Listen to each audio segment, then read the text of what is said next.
तो आज मैं एक सर्वाइवर मूवी को एक्सप्लेन करूंगी जिसमें हम देखेंगे कि कैसे समुद्र में फंसा हुआ एक ही बोट में एक इंसान और एक रॉयल बंगाल टाइगर दोनों ही कैसे जिंदा बच गए थे।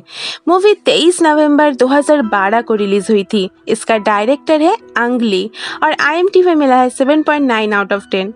Bye the way movie Life of Pi नाम से ही यान मार्टेल का लिखा हुआ एक नॉवेल से आधारित है। तो चलिए मूवी को शुरू करते हैं। मूवी के शुरू में हम कनाडा में रहने वाले इरफान सैर यानी पाई को देखते हैं और सैडली हम सभी इरफान सैर की एक्टिंग बहुत मिस करेंगे। खैर तो वहाँ पर एक राइटर भी था जो कि पाई के मामा जी ने भेजा था पाई के पास ये बोलकर कि उसके पास बहुत अच्छी एक कहानी है और शायद इसे सुनकर तुम्हें भी भगवान के ऊपर बिलीव हो जाए। एनीवे तो अब पाई अपनी कहानी सुनाने लगता है और हम भी पाई के बचपन को देखते हैं।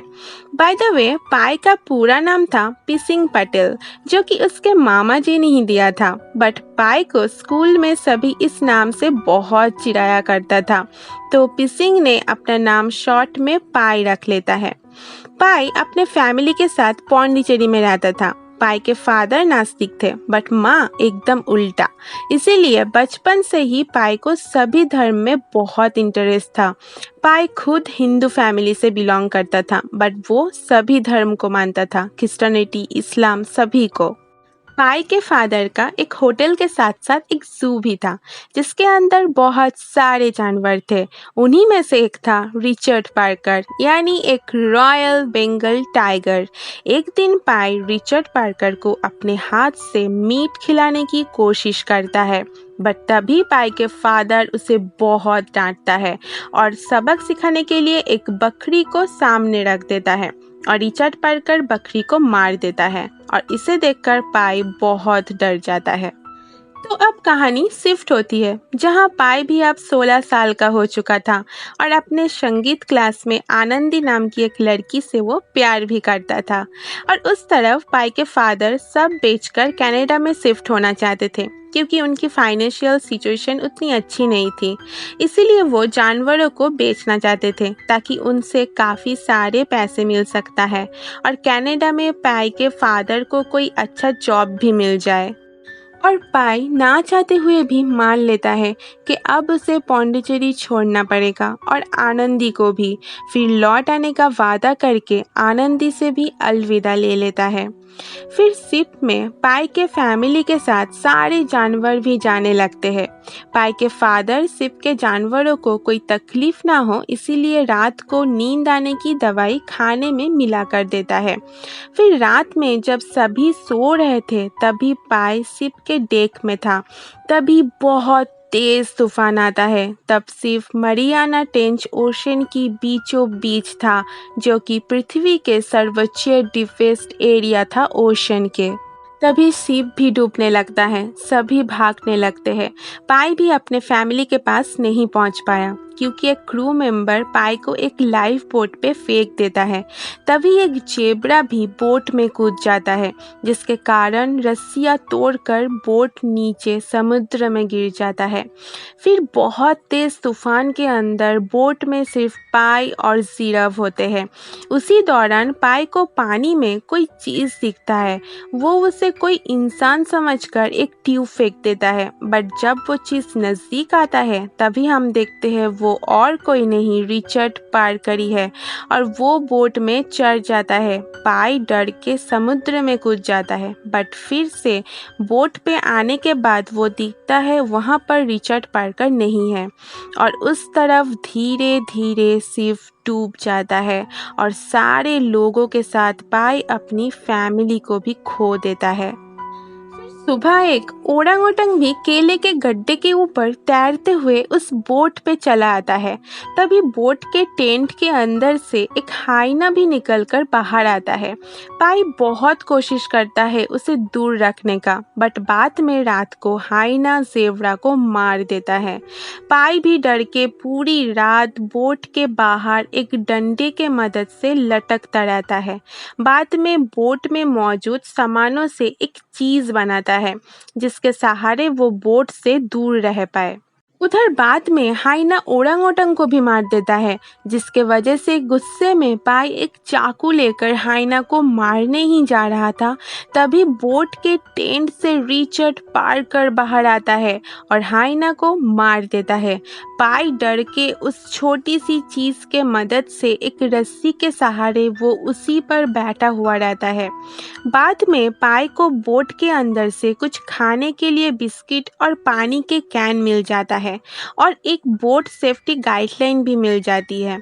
बाद में वो कोशिश भी करता है रिचर्ड पार्कर को ट्रेंड करने का, क्योंकि वो ऐसे तो नहीं रह सकता बोट से दूर, बट वो उसमें नाकामयाब होता है। बाद में पाई रिचर्ड पार्कर के लिए मछली पकड़ने की कोशिश करता है, क्योंकि टाइगर भूखा था। अगर उसे खाना नहीं मिला तो वो पानी में तैरकर पाई को भी खा सकता है, और एक दिन ऐसा ही होता है। तभी पाई बोट में चला जाता है, बट रिचर्ड पार्कर बोट में उठ नहीं पाता। फिर बाद में पाई रिचर्ड पार्कर को मारने भी जा रहा था, बट तभी उसे महसूस होता है कि वो ऐसा कैसे कर सकता है, और भगवान से माफ़ी भी मांगता है। देन वो रिचर्ड पार्कर को बोट में आने के लिए हेल्प करके वो खुद नीचे समुद्र के पानी में उस छोटी सी जगह पे बैठ जाता है। बाद में पाई रिचर्ड पार्कर के लिए दोबारा मछली पकड़ता है।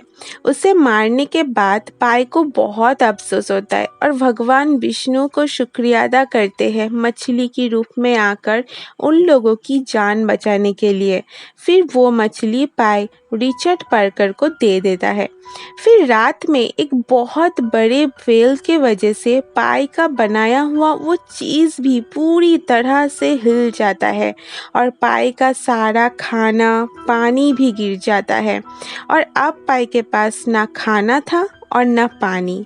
फिर पाई पहली बार कच्चा मछली भी खा लेता है भूख से, और धीरे धीरे अब पाई रिचर्ड पार्कर को ट्रेंड भी करने लगता है, और वो इसमें थोड़ा बहुत सफल भी हो रहा था। एक रात तूफान में पाई का वो छोटी सी चीज़ भी बह जाता है। अब बोट में पाई और रिचर्ड पार्कर एक साथ रहने लगते हैं।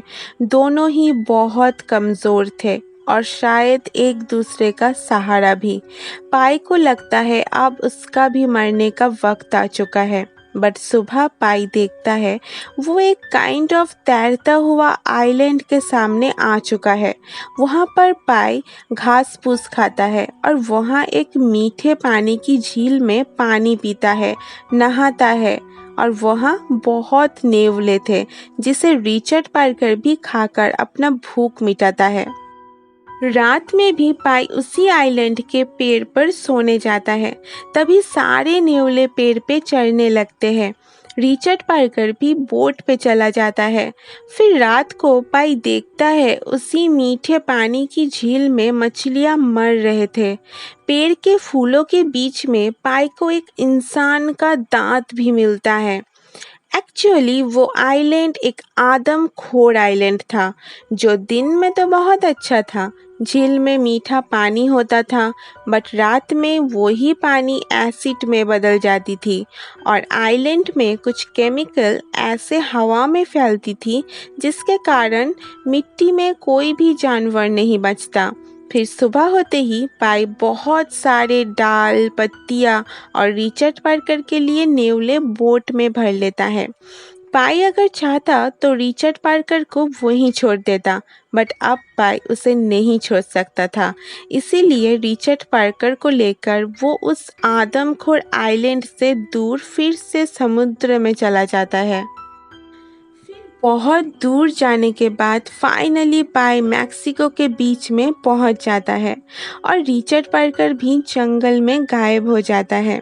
फिर कुछ लोग आकर पाई को ले जाने लगते हैं, बट पाई बहुत दुखी था, रो रहा था, क्योंकि उसके इतने दिनों तक रहने वाले साथी जाने से पहले एक बार भी पाई को नहीं देखा। वो दोनों ठीक से अलविदा भी नहीं बोल पाए, हमेशा के लिए चला गया था। अब कहानी प्रेजेंट में पाई को दिखाता है, जो कहानी सुना रहा था। वो इस सब के पीछे भगवान की कृपा ही मानता था, क्योंकि अगर रिचर्ड पार्कर नहीं होता तो उससे बचने की चक्कर में पाई भी अपने आप को बचा रहा था।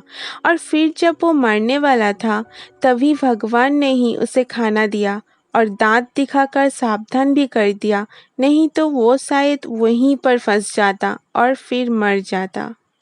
बाय द वे, पाई की ये सब बातें इंश्योरेंस कंपनी को विश्वास नहीं हुआ, इसलिए पाई को कुछ अलग बताना पड़ा, जिसमें जिराफ, ओरंगओटंग और हाइना को इंसान के रूप में बताया और खुद को रिचर्ड पार्कर के रूप में, कि बोट में वो 4 लोग फंस गए थे और उनमें से सिर्फ पाई वापस आया। बट उस राइटर को टाइगर वाली कहानी ज़्यादा पसंद थी और वो उसे ही लिखना चाहता था अपने अगले बुक में। और मूवी के लास्ट सीन में हम पाई की वाइफ आनंदी को भी देखते हैं और उनके 2 बच्चे भी थे। और बस मूवी यहीं पर ही ख़त्म हो जाती है।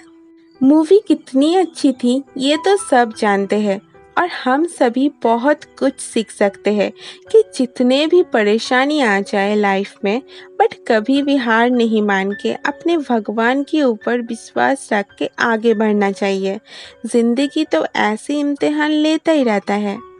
तो चलो, आज के लिए इतना ही। फिर मिलेंगे कोई और एक्सप्लेनेशन के साथ। तब तक के लिए सभी अपना ख्याल रखना। Bye bye.